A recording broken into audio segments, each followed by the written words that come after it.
Makaayos, meron na naman tayong tanggap dito ngayon. Galing to sa page namin, nag-inquire lang kanina. Dinala niya kagad. Ito, Honor X7E. Basag yung LCD niya. Ito makaayos.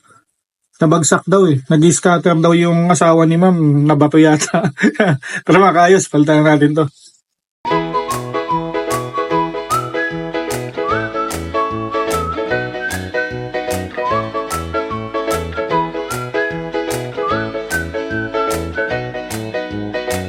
Mga kaayos, natanggal na natin yung old LCD ng Honor X7E. Ito.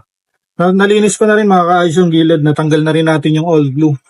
Kailangan talaga natin tanggalin yung old glue niya para maayos natin yung pagkakalapat ng bagong LCD na ilalagay natin. Ito yung bago natin ipapalit sa kanya mga kaayos. Ito mga kaayos, kakabit ko na. Mga kaayos, ito. Nakabit na natin yung bagong LCD nung X7E.